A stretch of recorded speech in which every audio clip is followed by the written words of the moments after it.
Hello student, आज की class में हम कविता पढ़ेंगे जिसका नाम है शक्ति और क्षमा।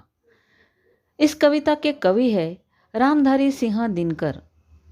शक्ति और क्षमा शीर्षक के अंतर्गत समावेशित ये पंक्तियाँ रामधारी सिंह दिनकर द्वारा लिखित रचना कुरुक्षेत्र से संकलित है। महाभारत के युद्ध की समाप्ति के बाद धर्मराज युधिष्ठिर मानसिक और आध्यात्मिक रूप से बहुत दुखी हुए। विजय के बाद भी स्वयं को पराजित मान रहे थे, क्योंकि इस युद्ध में भीषण नरसंहार हुआ था। स्वजन मारे जा चुके थे। भीष्म पितामह शरशय्या पर थे। उनके सामने हाथ जोड़कर खड़े युधिष्ठिर पश्चाताप कर रहे थे, क्योंकि उन्होंने अपनों के साथ ही युद्ध लड़ा था और उनके युद्ध में अपने ही लोग मारे जा चुके थे। इसीलिए उन्हें बहुत पश्चाताप हो रहा था और वह इस दुख के कारण भीष्म पितामह के सामने हाथ जोड़कर खड़े थे। भीष्म को ऐसा लगा मानो युधिष्ठिर दुख के सागर में लगातार डूबते जा रहे हैं। इसलिए उन्होंने युधिष्ठिर को शक्ति और क्षमा का महत्व बताया। तो आइए कविता के इस पहले खंड में देखते हैं।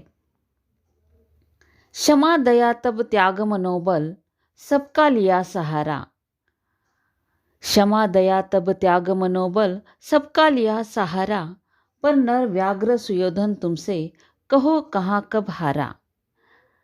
मनोबल यानी के आत्मबल, धैर्य, और नरव्याघ्र यानी के नर रूपी बाघ। तो इन खंड में कवि कहते हैं, हर जगह दया या क्षमा से ही कार्य की पूर्ति नहीं हो पाती है। इस खंड में उन्होंने महाभारत का उदाहरण देते हुए कहा कि पांडवों ने क्षमा दया तब त्याग मनोबल सबका सहारा लिया, किंतु उस मनुष्य नर व्याघ्र जो मनुष्य ने सिंह की तरह शिकारी हो, वह दुर्योधन तुमसे कब और कहाँ हार मानता है। वह अंतिम समय तक तुम्हारे विनाश के लिए सदैव लगा रहा। ऐसे शत्रु को तुमने जितना अधिक माफ किया और उसके सामने जितना झुके, दुष्ट प्रवृत्ति वाले कौरवों ने तुम्हें उतना ही अधिक डरपोक समझा है। इस तरह कवि कहते हैं कि तुम उनके आगे मत झुको। तुमने त्याग दिखाया, मनोबल दिखाया, दया दिखाई, फिर भी वो तुम्हारे सामने नहीं झुके और तुम्हारे विरुद्ध लड़ते रहे। इसीलिए उन्हें क्षमा करना नहीं चाहिए। कवि आगे के खंड में कहते हैं, क्षमाशील हो रिपु समक्ष, तुम हुए विनीत जितना ही।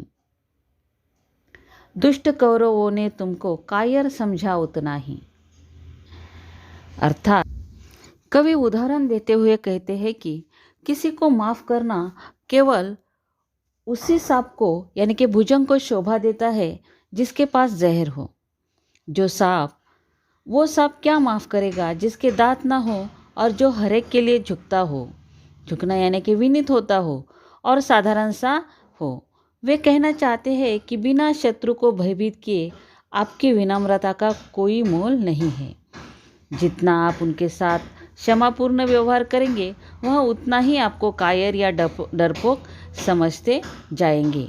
इसीलिए हमें शत्रु आगे देखकर ही उनके साथ वैसा बर्ताव करना चाहिए।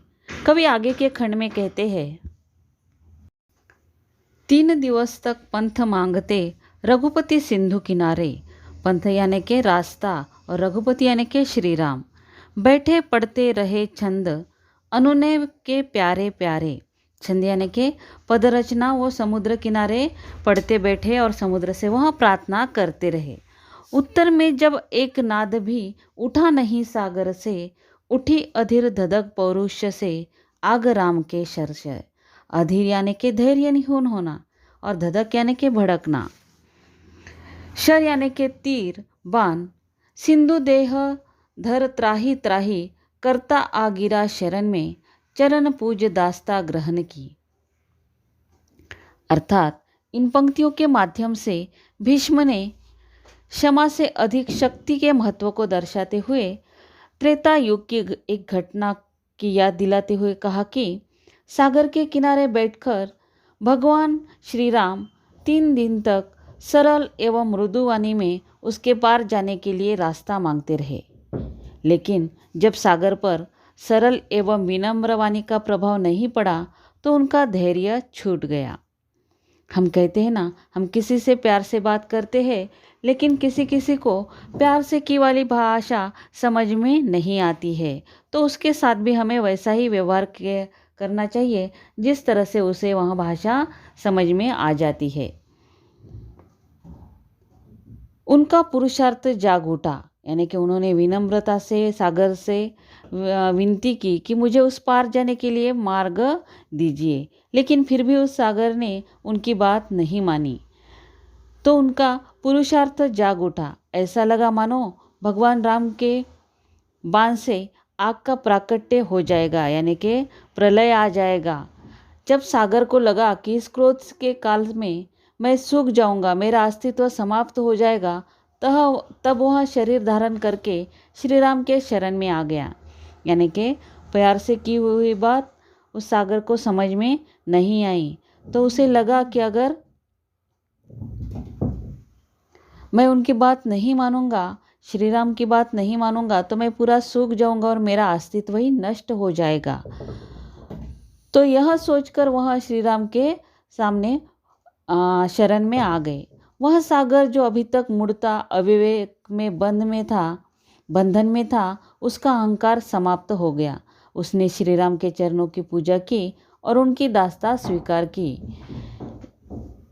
अर्थात वह उसे प्रेम से उसे वह बात समझ में नहीं आ रही थी, लेकिन जब उसे डर लगा कि मेरा अस्तित्व ही खत्म हो जाएगा, तब वह श्री राम के चरणों में आकर उनकी दास्ता उन्होंने स्वीकार कर ली। कवि आगे के खंड में कहते हैं, बंधा सच पूछो तो शर में ही बसती है दीप्ति विनय की, संधि वचन संपूज्य उसी का जिसमें शक्ति विजय की। सहनशीलता क्षमा दया को तभी पूछता जग है, बल का दर्प चमकता उसके पीछे जब जगमग है।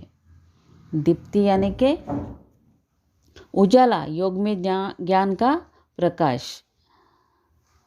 इन कविता का अर्थ है, शक्ति और क्षमा की प्रासंगिकता बताते हुए भीष्म पितामह ने युधिष्ठिर को समझाया कि सच तो यह है कि शर अर्थात शक्ति होने पर ही ज्ञान का प्रकाश अर्थात क्षमा आदि के गुणों का प्रभाव पड़ता है। संधि या समझौते की बातें उसी की पूजनीय होती है, अर्थात सम्मान से स्वीकार की जाती है जिसे विजय प्राप्त करने की शक्ति हो। कोई भी बलवान व्यक्ति को ही लोग डरने लगते हैं, निर्बल से कोई डरता है क्या? नहीं डरता है। उसी तरह से शक्ति और क्षमा भी उसे ही शोभनीय देती है जिसके पास बल हो, साहस हो, धैर्य हो, उसी को क्षमा भी शोभा देती है। हे युधिष्ठिर, सहनशील होना, क्षमाशील होना एवं दयालु होना अच्छी बात जरूर है, लेकिन संसार के लोग इनकी तभी पूजा करते हैं, अर्थात इनका सम्मान तभी करते हैं जब इसकी शक्ति का प्रभाव होता है। इन दोनों के साथ होने से ही सफलता प्राप्त होती है। यानी कि क्षमा का महत्व तभी प्राप्त होता है जब शक्ति भी उसके साथ में हो।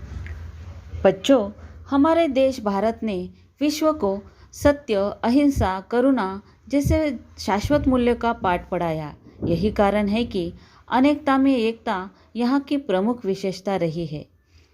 अंत मानवीय मूल्यों का पालन और संरक्षण हमारी मर्यादा होनी चाहिए। विनम्रता हमारा आभूषण एवं दूसरों की रक्षा करना हमारा नैतिक कर्तव्य होना चाहिए। इन गुणों से संपन्न होने पर भी हमें ध्यान रखना चाहिए कि जब बुरे स्वभाव के व्यक्ति से सामना होता है तो वहाँ शक्ति की भी आवश्यकता होती है, परंतु शक्ति का प्रदर्शन तभी किया जाना चाहिए जब उसकी अत्यधिक आवश्यकता हो। निस्सहाय व कमज़ोर लोगों पर अपनी शक्ति का प्रदर्शन नहीं करना चाहिए। बच्चों, आशा है ये पाठ आपको अवश्य समझ में आया होगा। धन्यवाद।